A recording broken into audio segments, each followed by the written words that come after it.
संसद के इसी मॉनसून सत्र में मोदी सरकार राष्ट्रगीत वंदे मातरम को कानूनी संरक्षण देने के लिए एक बिल ला सकती है।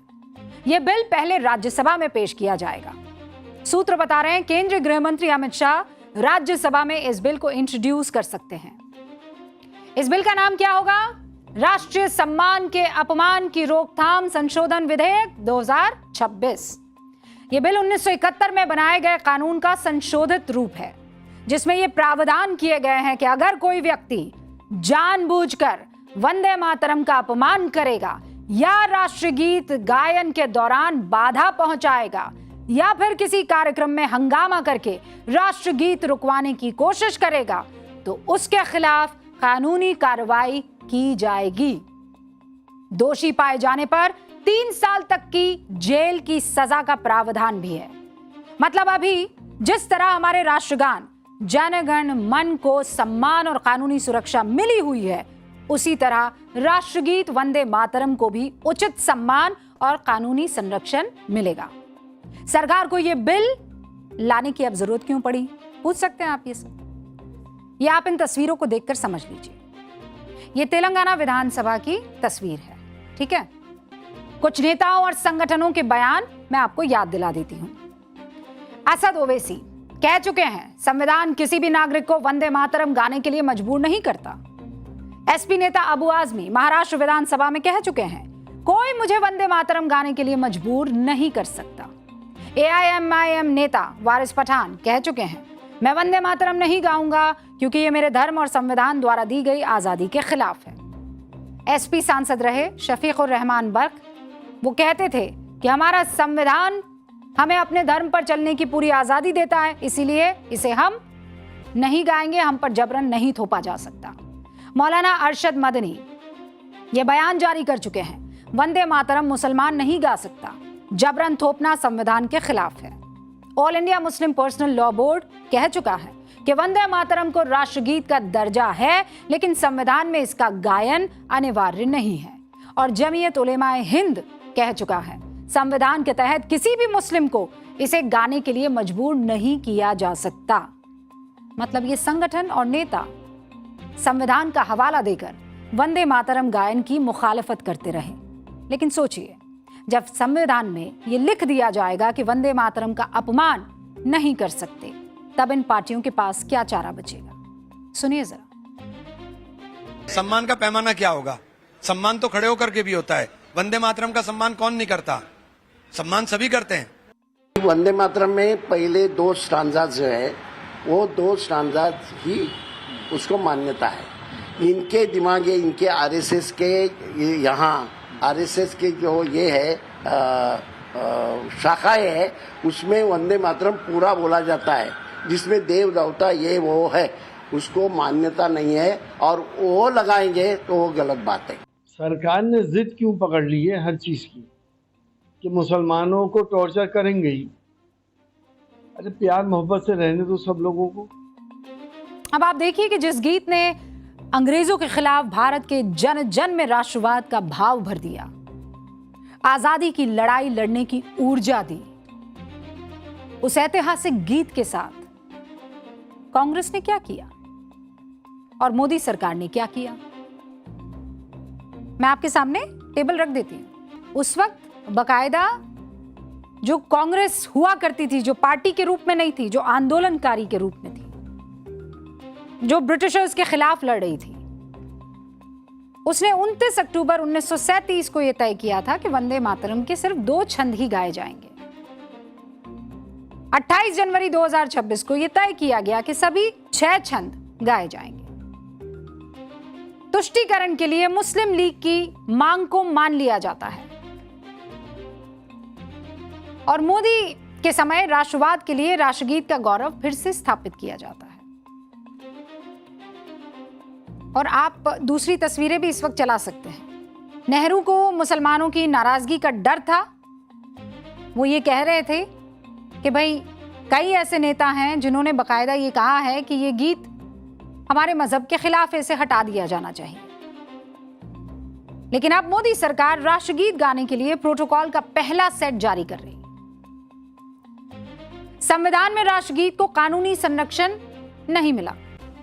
लेकिन यहां मोदी सरकार संविधान में राष्ट्रगीत को कानूनी संरक्षण देने का बिल लाने की तैयारी कर रही है। वंदे मातरम के प्रति जो रवैया पहले का रहा है, उस रवैये को आज की तारीख में बदलना होगा।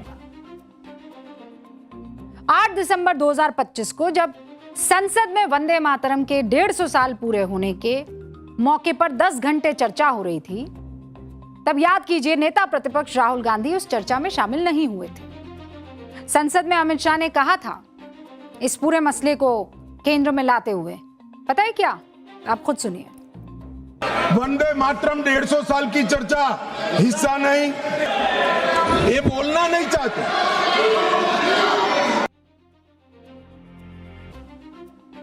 और इसीलिए अब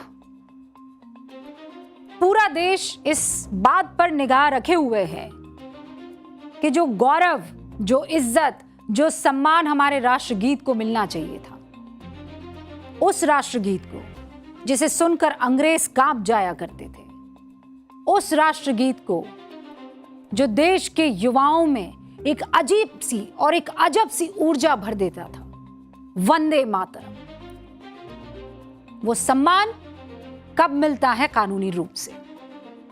पाठशाला में अब जिक्र करेंगे हम समाज शास्त्र का। किसका? समाज शास्त्र का।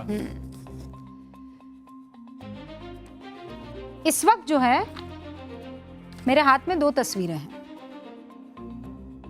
ठीक है? इन दोनों तस्वीरों को बहुत गौर से आप देखिए और मैं चाहती हूं कि अच्छा समय लेकर आप इस तस्वीर को देख लें। एक में गुजरात पुलिस के इंटेलिजेंस विभाग द्वारा जारी की गई 15 पन्नों की एसओपी का मतलब समझते हैं, स्टैंडर्ड ऑपरेटिंग प्रोसीजर, वो इनके लिए है। और वो एसओपी क्या है वो यहां है। इसे गृह विभाग की मंजूरी के बाद 6 अप्रैल 2026 को लागू किया गया, ठीक है? इसका नाम क्या है? इसका नाम है एंटी रेडिकलाइजेशन सेल मैनुअल, जिसमें संदिग्ध रेडिकलाइजेशन की पहचान से लेकर काउंसलिंग, कानूनी कार्रवाई, रिहैबिलिटेशन और लगातार निगरानी तक 5 स्टेप्स बताए गए हैं, ठीक है? अब मेरे हाथ में एक और तस्वीर आपके सामने, ये उन लोगों की तस्वीर है जिन्हें गुजरात एटीएस ने ही आतंकी साजिश रचने और आतंकी संगठन जैश के साथ संबंध होने के कारण गिरफ्तार किया है। गुजरात एटीएस ने जैश टेरर मॉड्यूल के तहत 5 संदिग्धों को गिरफ्तार किया है और अब कुल 13 लोगों की गिरफ्तारी हो भी गई है। ये लोग जानते हैं क्या कर रहे थे? बड़े पैमाने पर आतंकी घटना को अंजाम देने की साजिश कर रहे थे, ये आरोप है इन पर। Chemicals, gun powder, potassium nitrate, sulphur, कोई क्यों इकट्ठा करेगा?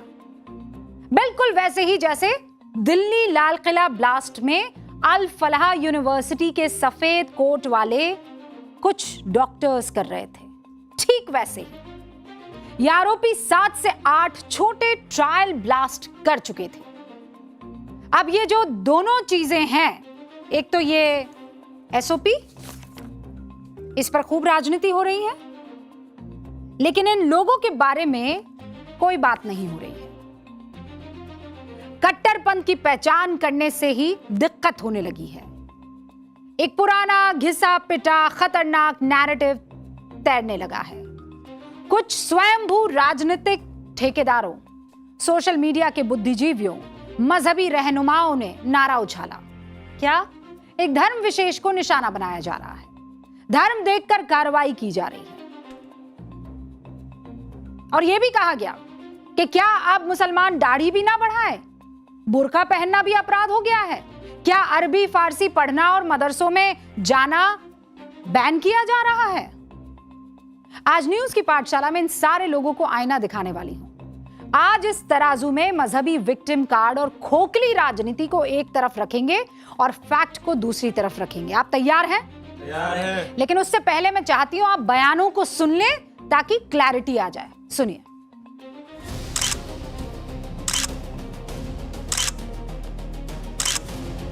आरएसएस की शाखा के ऊपर क्या सिखाया जाता है वो देखो ना। तो वो जानबूझ के मुसलमानों को तकलीफ देने के लिए सब होता है। अभी दाढ़ी मेरी भी है, आप मुझे भी इस तरह से बोलेंगे। इनके पास इसके अलावा कोई काम है? ये नफरत बांटने के अलावा देश में कुछ दे रहे हैं? इससे बेहतर तो फिर ये है कि आप हिंदू राष्ट्र घोषित कर दीजिए इसको, और हिंदू राष्ट्र में कहिए कि हम हिटलरशाही करेंगे। ये तो एक विशेष धर्म के लोगों पर कार्रवाई करने के मुतरादिफ है।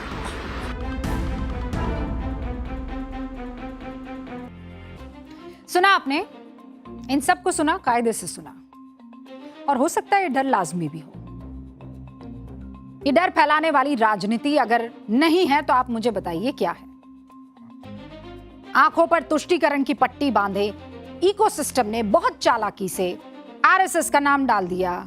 वही नीति, वही नियत जो 26/11 को हिंदू टेरर अटैक साबित करने की झूठी कोशिश में लगी थी, याद है? ये वही खतरनाक चाल है जो आतंकी कसाब के हाथ में कलावा दिखा रही थी। मैं पूछना चाहती हूं, ये कौन सा डाइवर्जन टेस्ट है? आप किसका ध्यान किससे भटकाने की कोशिश कर रहे हैं? Anti radicalization SOP. सुरक्षा एजेंसियां जब किसी राज्य या देश की सुरक्षा के लिए नियम बनाती है तो वो कोई ख्याली पुलाव नहीं पकाती है। वो अंतर्राष्ट्रीय पैमानों, पिछले आतंकी हमलों का ट्रेंड और खुफिया इनपुट्स के आधार पर इंडिकेटर्स यानी संकेत तय करती है।